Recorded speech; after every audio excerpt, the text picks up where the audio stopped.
today's gospel, my friends, it says, "Blessed are the poor in spirit," and they go through the litany. And the same with the Beatitudes, my friends, they mean happy, right? Happy can be translated like that. And the ones who are the most happiest while on earth, are, of course, are the saints, right? The saints. And it made me think of this homily today because it affects all of us. What is your definition of happiness? If I asked you that, you would say what? I'm sure every one of your definitions would be different. Do you know why it's important to define that word? Because every single action that you do, every single decision that you make in your life, every single one of them without exception, is based on that, is based on your definition of happiness.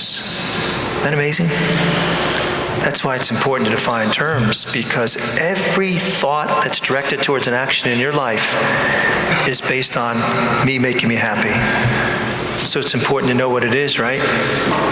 There's 4 levels, really, or 4 types. The first level would be a basic level of happiness: food, clothing, sex, material goods, right? Those are your basic necessities. Just have to be careful with that one, my friends. It's a very basic level, but, if you have an addictive personality, you can really get caught up in those. You can really be caught up in those. In our conference, we had a whole conference on this. We had 4 hours of this talking about happiness. And we had a list each time we had to list them. So chips and ice cream made my first list. It's pretty pathetic, but... The next thing is where most of us fall into, my friends. It's setting goals, achievements in our life, right? Status.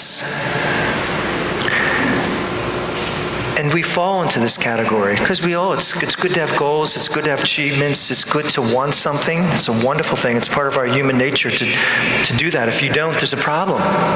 There's a problem. Pete Rose, my friends, as most of, if not all of you know, he was kicked out of baseball for his gambling, but he did something incredible. He broke the record for what? Very good. Thanks, Tim. You guys are lucky you have Tim sitting in the back there and asking my questions. But before he hit that and broke that record, that hit that broke Ty Cobb's record, 2 months before that, every single day, everywhere he went, he was mobbed by the media. Mobbed. And then he hit that hit. Media was all over him. The next day, still on him. And then after that, everything died. Pete Rose says the worst day of his life, when he hit complete rock bottom, was when? 2 days after he broke that record. 2 days. He said he hit rock bottom. And what did he turn to? Turned to gambling, right? Turned to gambling. Destroyed his life. This is what happens to us, my friends. When I get married, I'm going to be happy. When I get this job, I'm going to be happy. When I get this house, I'm going to be happy. When I get this starting position in this sport, I'm going to be happy. The list is on and on and on. We all have it. When I get this or when I do that, I'm going to be fulfilled. And then we usually get that. When I become whatever that is, when I become a priest, I'm going to be happy. Wrong, wrong, wrong. You may be happy for a short period of time. And then where and what do you turn is what is a breaking point in every person's life. Like Pete Rose, he turned to gambling. Tiger Woods, what did he turn to? Sex, right? We turn to all sorts of things. We usually turn to the basic things. Alcohol, drugs, sex, material goods, whatever. But to be happy, my friends, and to have a purpose in life, we need to go up. And that's what makes the difference in somebody that's living a good life and a happy life. we need to do two things. We need to make a difference, and we need to have a faith life. And it sounds trite. And it sounds like, that's all just church talk. No.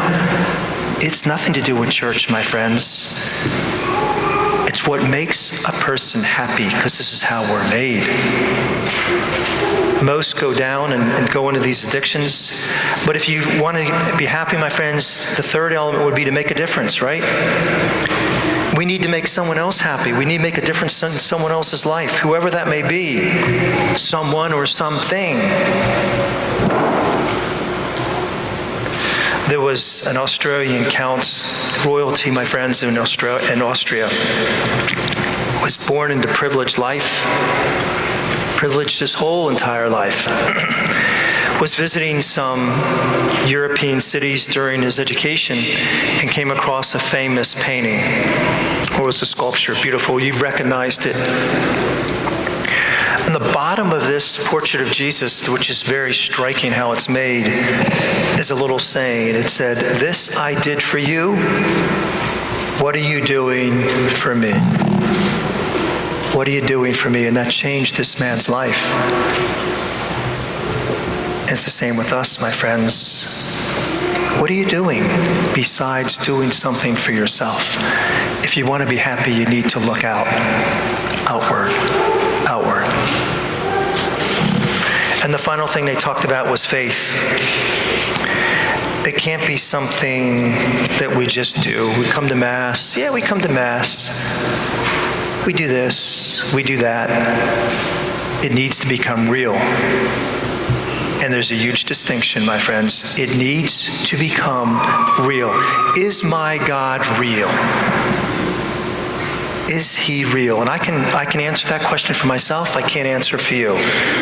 Each one of you need to answer. Is my God, who we come to here at Missman, is he real? Is he real? Joseph Stoll had the unique opportunity to interview Gorbachev. Gorbachev did something that his predecessors didn't do. You know what he did? And he was pure communist. He took away the ban of Christianity and religion in Russia. Pure communist, doesn't really believe in God, although his wife might. Why did he do it, was the question that he was asked. And he said this: "Why do we oppress the very people who do not absent themselves from work, who are not alcoholics, and who give us a productive day's work?" And then he said this: "We need their strength." Interesting, isn't it? We need their meaning the Christian people's strength.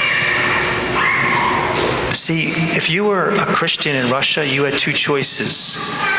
You either gave up your faith or you lived it under the threat of dying or persecution. So when you're under those two options, it becomes really real. And then you get their strength. See, when our faith is real, we get the benefit of it. We get God's strength and his power. And Gorbachev recognized it. Interesting how it works, isn't it? And on top of that, we need their strength, but it's also lived out. So it needs to be real and then lived out. Stan Smith, just a few short years ago, was playing Arthur Ashe. I think it was just a few short years ago, my friends. For those who don't remember who Stan Smith is, he played tennis, and he was a very good Christian man. And he was playing Arthur Ashe for one of the championships. And it came down to match point, which is the final point of the game. So there was seven sets. They went to the end, and they were match point. So whoever won this point won the entire match. Arthur Ashe returned a shot, hit the top of the net, and bounced over, right by the net. Stan Smith dove towards this shot and hit it over for the winning shot. Now the question was, did that ball that hit over the net, did it bounce twice? The umpires and referees couldn't see properly if it did. the TV cameras of where they were posted could not define the thing either. So when neither one can make a decision, it's always based on the one who had the shot. So the question was asked to Stan Smith, did that ball hit twice? Because if it did, he would lose the match and Arthur Ashe would win. He said, no, it did not. And so, of course, he won. Arthur Ashe, as soon as the match was over, was asked, why didn't he contest it? Because you're taking the word of Stan Smith. And he said this, if Stan Smith says it was in, it was in. He's a man of great integrity. You know, my friends, his God was real, and he lived it out. He lived it out.